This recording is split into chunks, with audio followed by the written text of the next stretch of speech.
Então, caríssimos irmãos e irmãs, permitam-me uma breve reflexão nesse momento muito apropriado para que possamos crescer mais um pouquinho no nível da nossa compreensão da vida e da fé.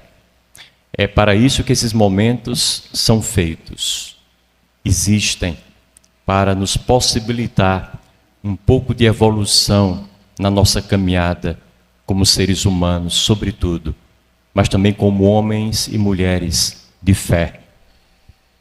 Na verdade, quando nós olhamos os personagens bíblicos, mas também a vida dos santos, todos eles que estão lá na Bíblia, estão na história da igreja, não são figuras soltas, ainda que muito importantes e significativas pelo seu historial, pelo seu testemunho, mas todas essas figuras são representativas de todos nós. Tem um pedaço de cada santo dentro de nós. Nós olhamos para eles e nos enxergamos também. E o que Deus fez na vida deles, no fundo, é o que deseja realizar na vida de cada um e de toda a comunidade humana. Por isso que é importante ver a variedade dos santos e percebê-los nas expressões mais diversas de vida, de amor, de bondade que saem do coração e das atitudes concretas deles todos. Dizia Madre Teresa de Calcutá, hoje Santa Teresa de Calcutá, que não pensem em vocês, falava ela, que a santidade é um privilégio que Deus reservou a meia dúzia de pessoas. Santidade é uma obrigação de todos nós. Temos obrigação imperiosa de buscar a santidade. Abraham Maslow, que é alguém totalmente fora da igreja, pai da psicologia humanista, ele continuava com esse mesmo pensamento de Santa Teresa, dizendo assim: em certo sentido, somente os santos é que deram certo na vida. São a humanidade, o resto fracassou. A grande pergunta é: nós queremos constar na lista daqueles que fracassaram ou naqueles que hesitaram, que obtiveram sucesso? Se quisermos ficar na segunda lista, precisamos conspirar pela santidade, buscar a santidade. E santidade não é uma coisa inacessível, inatingível, inalcançável, distante extremamente de nós. A santidade é um caminho difícil, mas possível de ser trilhado. Todos os dias eu dou o melhor de mim mesmo, acrescento algum detalhe à minha vida, evoluo, faço uma coisa nova, boa, que beneficie não só a mim e aos meus, mas a minha comunidade, inclusive a gente desconhecida. Quando eu tomo essa decisão, eu não estou nada longe da vida de nenhum santo. O mérito deles não é tão distante, diferente do meu mérito. Fazer o melhor que nós podemos fazer hoje, com as condições que nós temos. Se amanhã nós tivermos condições melhores, nós faremos melhor ainda. E se depois de amanhã a vida sorrir para nós com mais largueza, nós evoluiremos ainda mais. Todos os dias fazer o que a gente pode fazer ao máximo da nossa potência. Não na mesquinhez, não nos rasteirando por baixo, não nos equivalendo ao mínimo, mas sempre olhando a dignidade com que fomos criados e todos os dons e talentos com que fomos dotados por Deus.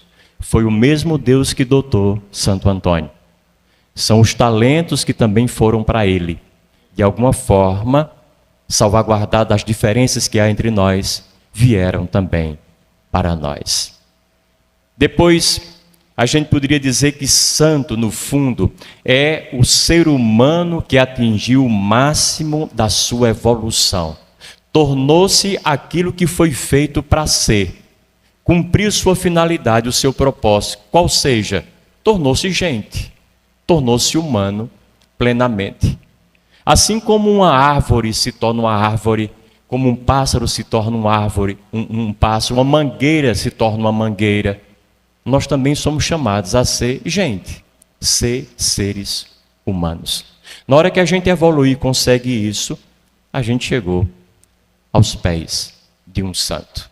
Conseguiu ser uma versão atualizada da santidade que Deus espera de nós o tempo inteiro. Então, se nós quisermos saber quem são os verdadeiros seres humanos, olhemos para a vida dos santos e das santas, porque eles conseguiram ser plenamente humanos.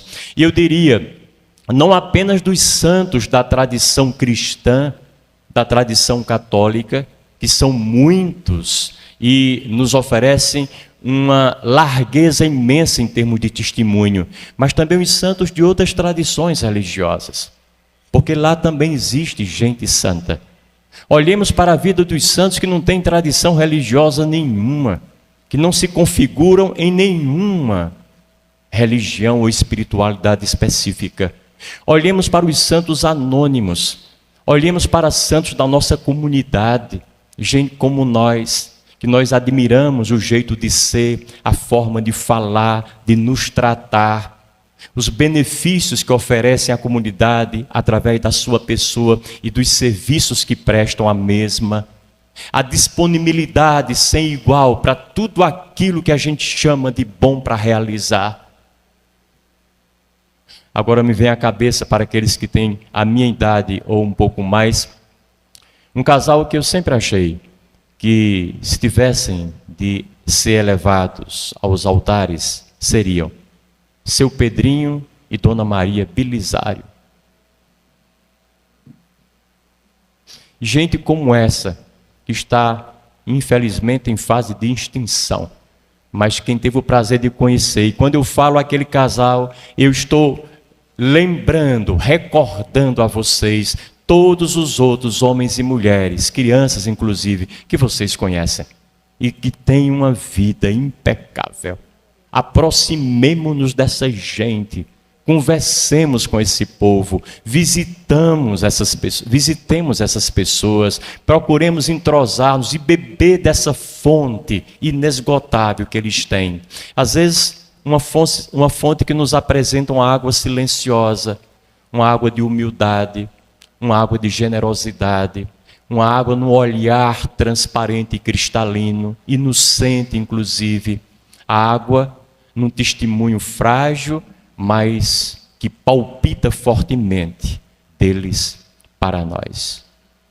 Quem quiser conhecer os seres humanos de verdade, olhe para a vida dos santos e desses inclusive, que nós temos muitas vezes muito próximos a nós e não valorizamos. Precisamos olhar para a vida daqueles seres humanos que deram certo. Roberto Crema é um psicólogo espiritualista muito sensato. E ele dizia assim: até onde eu posso enxergar, existem 3 tipos de seres humanos, dizia ele. Primeiro, aqueles que nascem e morrem exatamente como nasceram. Ou seja, nascem e morrem piores do que nasceram. Esses são os primeiros. São os degenerados. Conseguiram piorar a vida deles. E, infelizmente, há muita gente assim. Segundo, aqueles que nascem e morrem iguaizinho ao que nasceram. Apenas mantiveram a saúde por um tempo. Não acrescentaram nada, não evoluíram nada, não tem nada de diferente para oferecer. Do jeito que foram trazidos, estão sendo levados. Nada mais, nada menos.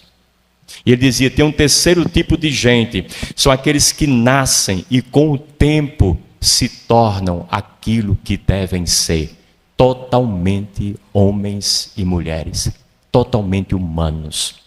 Porque, na verdade, existem muitos animais racionais na face da terra, mas existem pouquíssimos seres humanos.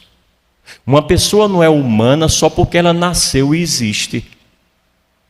A humanidade demora tempo para se construir, É um processo longo, árduo, difícil, pesaroso muitas vezes, que exige um trabalho imenso da parte de quem deseja chegar lá. Mas esse é o nosso objetivo, essa é a nossa meta, esse é o nosso propósito. Porque se nós passarmos pela vida e não cumprirmos o nosso propósito, perderemos literalmente a nossa viagem. Qual é o propósito do sol? O propósito do sol e a sua finalidade é produzir luz e calor.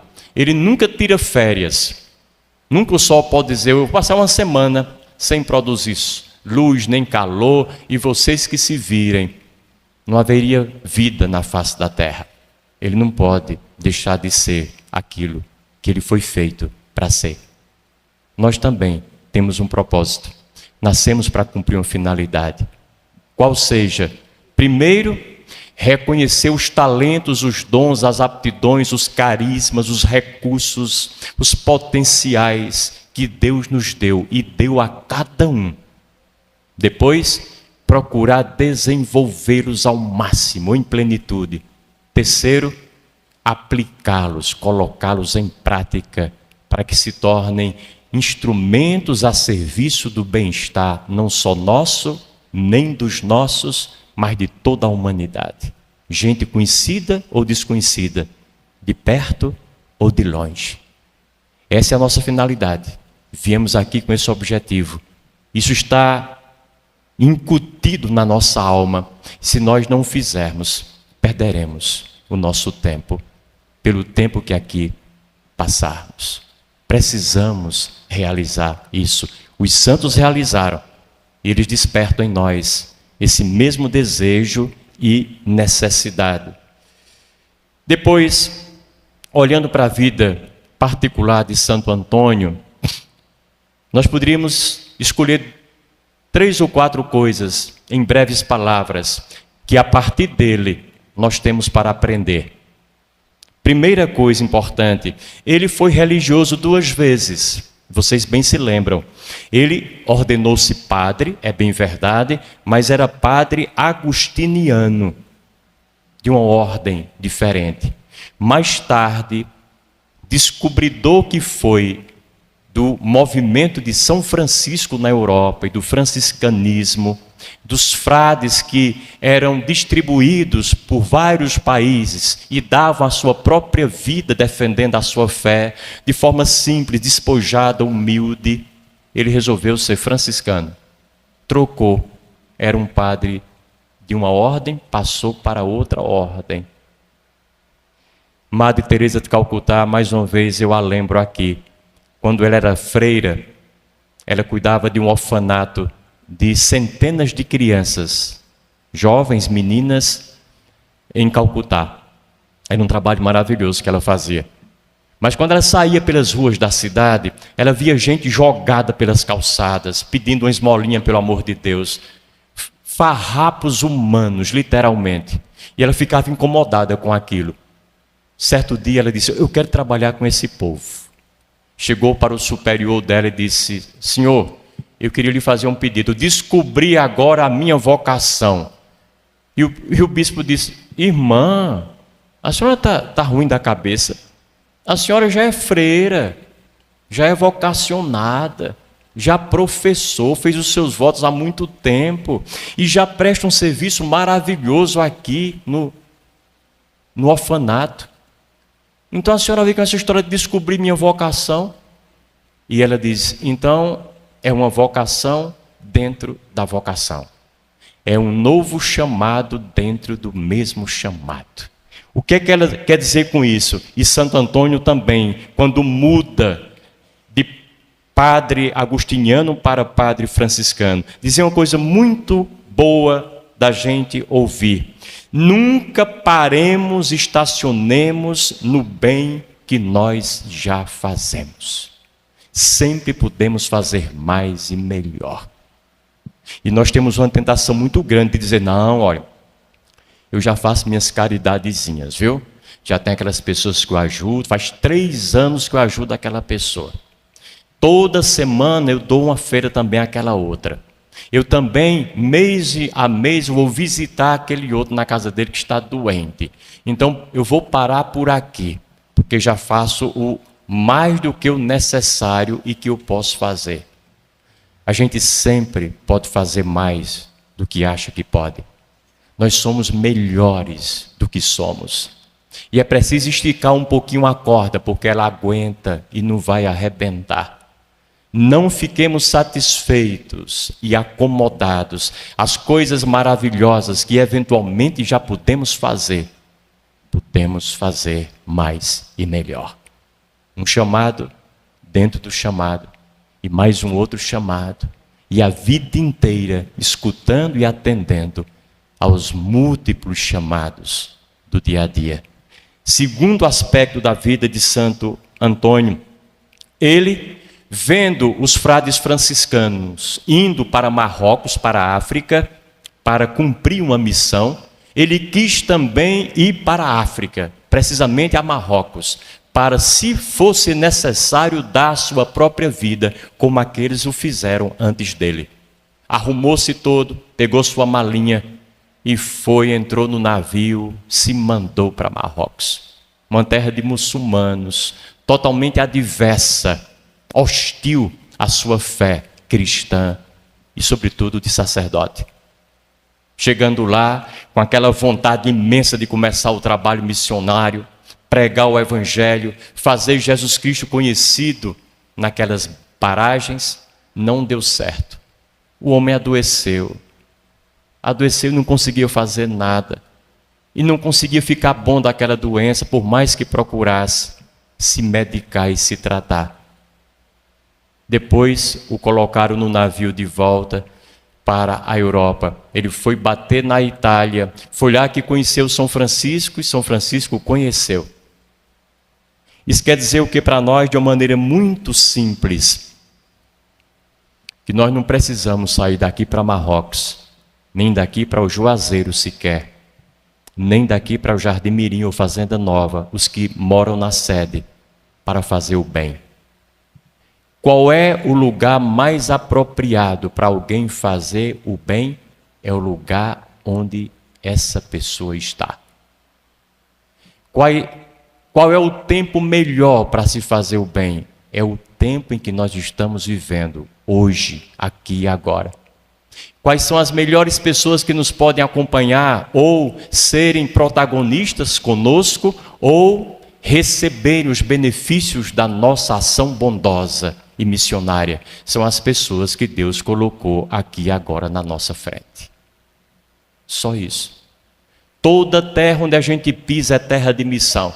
Lá na casa da gente, na vizinhança da gente, aqui mesmo, lá onde a gente trabalha, no lazer que nós desenvolvemos, estamos sempre aptos a realizar a nossa tarefa de nos humanizarmos e de levar humanização para as pessoas ao nosso redor. Agora, se eventualmente a gente tiver dificuldade na terra da gente e tiver de sair mesmo, e depois, para não ficar com aquela ideia de que ninguém gosta de mim, já me conhecem tanto, quando eu chego já viram as costas, não ligam a mim e nem valorizam os meus talentos. Para a gente não ficar a vida inteira lamentando e perder a viagem também, sejamos capazes de perceber que quando não dá certo num lugar, tem outros lugares e lá pode dar certo. Quando não dá certo com essas pessoas, tem outras pessoas e com elas pode funcionar. Quando não dá certo de um jeito, Deus arruma outro jeito. E a gente consegue atuar. É muito importante que a gente não fique aprisionado a coisas, a lugares, a tempos, a circunstâncias e a pessoas na adversidade que elas oferecem a nós como resistência à nossa presença, à nossa missão, à nossa atuação, ao nosso trabalho. Procuremos outras formas e outras possibilidades. E as possibilidades beiram quase ao infinito. O mundo é grande e a gente pode fazer tanta coisa em tanto lugar. Uma pessoa cruza os braços para a gente aqui e não nos quer receber. A outra ali na frente já está com os braços escancarados para nos abraçar e acolher. E é muito bom que a gente saiba disso. Nunca perca essa visão na cabeça. O que não devemos é ficar lamentando parados naquilo que não deu certo. Não fiquemos, a vida é curta demais para a gente lamuriar. Procuremos trabalhar onde dá. Mudemos e logo veremos os resultados. Não fiquemos com aquela mulher no trem.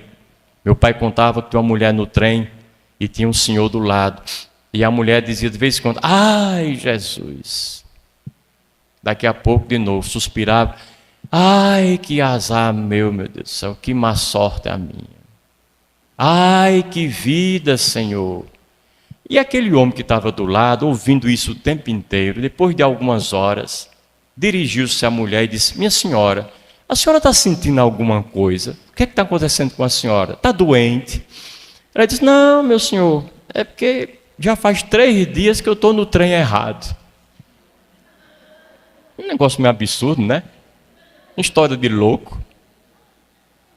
É exatamente isso. Se não fosse trágico, seria cômico. Mas é trágico. É isso que acontece muitas vezes na vida da gente.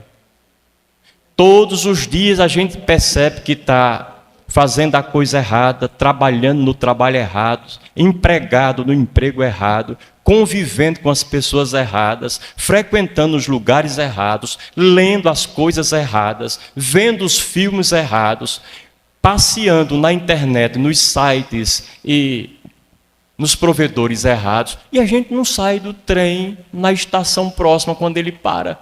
Continua dentro dele, no mesmo caminho, na mesma martelada. Não é fácil a gente mudar. Perceber que precisa não é tão difícil. Dar o passo para mudar são outros 500. Esse é um dado de fundamental importância. Contava-se uma história maravilhosa de 2 mineirinhos, e os mineiros são uma preciosidade. Eu tive agora, esse ano, 2 vezes. Fui para o interior de São Paulo, depois fui até Minas, interior de Minas, para estar um pouquinho com os mineiros, de quem eu gosto muito e aprendo muito com eles. É o matuto que sobrou, porque a gente não é mais matuto, não. Aqui acabou o matuto, já não existe mais. Mas lá ainda tem um matuto, no sentido bom do termo. Aquele homem da roça, simples, conversa suave, tranquila, aquela voz arrastada, cantada. E aí disse que tinha 2 mineiros abastados, cheios de dinheiro, ricos, e eles gostavam de pescar. E aí fretaram um aviãozinho pequeno lá em Minas e foram para o Amazonas pescar lá durante um dia, para depois levar uns peixes bem grandes e fazer inveja lá aos companheiros de pesca deles em Minas. E assim fizeram. Passaram o dia lá no rio Amazonas pescando. Depois trouxeram assim 4 peixes bem grandes, arrastando os 2 para colocar no avião e voltarem para Minas. Quando eles chegaram com aqueles peixes lá, o dono do avião, que também era o piloto, disse: não, me desculpe, mas aqui vocês não vão levar esses peixes não. É muito peso. Esse meu aviãozinho aqui, ele só carrega 400 quilos. Vocês 2 são bem fortes, eu também. E mais esses peixes, eu não sei quantos quilos dão. Não dá para levar, eu lamento muito. Aí disse que o mineirinho olhou para o outro, aí disse: uai, compadre, nós no ano passado veio aqui, num aviãozinho igual a esse, e nós pescou uns peixes iguaizinho a esse, e nós botou no avião. O dono do avião ficou ouvindo e disse: bom, meus senhores, vocês são pessoas idôneas, adultas, senhores de responsabilidade. Se vocês estão me dizendo agora que o ano passado vieram aqui, pescaram peixes nessa quantidade, um avião igualzinho ao meu, e colocaram os peixes no avião, então quem sou eu para dizer o contrário? Podem colocar os peixes. E eles, bem alegres, mais que depressa, jogaram os peixes dentro do avião. Entraram, botaram ali a fivela, se afivelaram no cinto de segurança, e o aviãozinho decolou. Mal o avião saiu da terra, pum, caiu. Caiu naquelas árvores do Amazonas, da floresta. E aí, um ficou pendurado lá em cima, numa árvore, o outro ficou no meio, escorregou, ficou por ali enganchado. O que estava lá no meio, olhou assim para um lado e para outro, depois se dirigiu para o colega dele e disse: uai, compadre, não é que nós caímos no mesmo lugar do ano passado?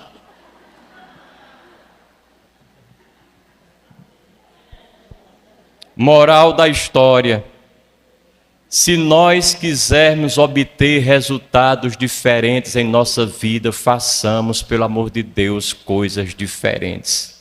Se fizermos as mesmas desgraças que nós fazemos de vez em quando, repetindo todas elas, tais e quais, vamos cair nas mesmas árvores, no mesmo buraco. Vamos sofrer os mesmos acidentes, vamos obter os mesmos resultados. Então não adianta querer que a vida sorria para nós, se o que nós fazemos todos os dias é chorar para ela. Debulhando o nosso rosário de lágrimas e de lamentações o tempo inteiro. Terceira característica é que a gente para. Santo Antônio morreu aos 36 anos, muito jovem. Eu já tenho mais de 29 e acho que sou jovem.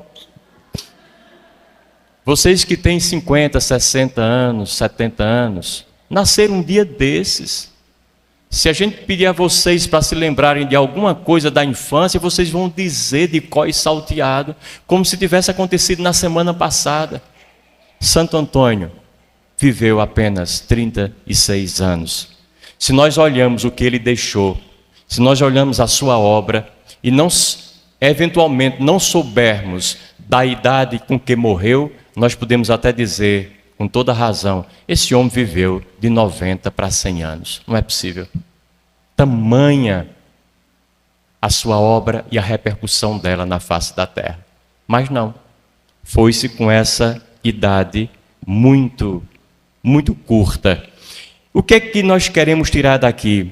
É que a nossa vida não é medida pelos anos que nós vivemos, pela quantidade de tempo que aqui passamos. Ela é medida pela intensidade e veracidade com que nós abraçamos cada coisa que ela coloca em nossas mãos para ser abraçada. Nós seremos valorizados a cada dia pelos rastros que nós vamos deixando com intensidade, com plenitude, com muita atenção e diligência, realizando bem feita a obra que a vida nos colocou diante de nós para ser realizada por nós. Se alguém fizer isso, está no rumo de Santo Antônio, está no rumo e na ótica com que Deus pensou a vida humana para cada pessoa. Depois, às vezes a gente acha que existe morte antes do tempo. Uma pessoa morre jovem, morre criança, morre, mal nasceu, já morreu. E a gente fica lamentando, morreu antes do tempo, coitado. Não existe morte antes do tempo. No máximo existe um tempo antes da morte, que nos é dado para que nós possamos vivenciá-lo com a maior plenitude que nós possamos obter. Só. E aí o tempo é relativo, naturalmente. Podemos fazer isso. Depois, e aqui concluo, o que nos assusta na nossa vida nunca foi a morte. Nunca. Se nós olharmos direitinho, o que mete medo na gente, no fundo, é a possibilidade da gente se antever como alguém que não viveu direito a sua vida. O que nos assusta é chegar no fim da nossa caminhada, que não tem que ser aos 80 ou 90 anos, pode ser aos 40 inclusive, porque a morte não escolhe data para nos levar. Chegar no fim da nossa trajetória, olhar para trás e não gostar nadinha daquilo que a gente viu, que a gente construiu, ou simplesmente não construiu. É a gente não ser digno dos dias que passou por aqui. É não ter estado à altura dos dons, dos talentos, dos muitos benefícios que Deus gratuitamente nos deu, para que nós nos realizássemos e pudéssemos colaborar efetivamente para a realização da humanidade. Nós não fizemos. E a história aqui, para que vocês fiquem com ela, não sei quem assistiu o filme O Resgate do Soldado Ryan. e eu não vou contar o filme para vocês assistirem, mas é um soldado que ficou na guerra, esqueceram o coitado. Todos vieram da guerra, ele ficou lá, no fogo cruzado, diante dos inimigos. Quando chegaram na terra dele, nos Estados Unidos, se deram conta, eita, o rapaz ficou lá, tinha só 19 anos. E aí fizeram um pilotão de elite com os melhores soldados e militares acostumados à guerra. Entraram no outro avião e foram resgatar o tal soldado Ryan. Correndo todo tipo de risco. Já tinham se livrado da guerra, mas foram de novo lá. Quase todos eles morreram nesse retorno. Inclusive o capitão, que era o chefe daquele pilotão. E o soldado Ryan, quando viu aqueles seus compatriotas querendo salvá-lo, perguntou ao capitão, que estava baleado mortalmente, segurou a cabeça deles: capitão, pelo amor de Deus, o que é que vocês fizeram vindo aqui de novo? Eu mereço isso? Vocês vieram me resgatar, morreram todos, olha o senhor como está. Eu não mereço isso. E o capitão pegou no braço dele, puxou a atenção dele para si e disse as suas últimas palavras antes de morrer: então, faça por merecer. Faça por merecer. O filme lá para frente, quando aquele soldado, claro, foi resgatado, voltou para sua terra, já de cabelos brancos, diante do túmulo do tal chefe daquele pilotão, do capitão, ele ajoelhou-se para rezar, olhou para o céu e perguntou em voz alta: eu fiz por merecer? Será que eu fiz por merecer? Essa é a pergunta da vez para todos nós. Nós fazemos todos os dias por merecer estarmos vivos? Nessa pandemia, quando muitos morreram, gente boa, gente maravilhosa, alguns deles e algumas delas nós conhecemos, e lamentamos muito que tivessem partido. Nós sobramos, ficamos aqui para contar a história. Fizemos por merecer ficar aqui quando eles se foram? Todos os dias, os nossos pensamentos, nossos gestos, nossas atitudes, nossas decisões, nossa relação com os outros e com a vida, e com o mundo, e com a natureza, e com Deus, demonstram esse merecimento, essa dignidade ou não? Se a resposta for: infelizmente, eu não estou fazendo por merecer, então faça, ainda é tempo. Todo tempo é tempo. Não podemos mais voltar ao passado e mudar o que nós começamos lá. O que foi feito, mas podemos começar agora e construir um novo futuro, a partir de um presente bem vivido, verdadeiramente vivido, plenamente vivido, como fez Santo Antônio. Que ele nos inspire e que Deus nos ajude. Louvado seja nosso Senhor Jesus Cristo.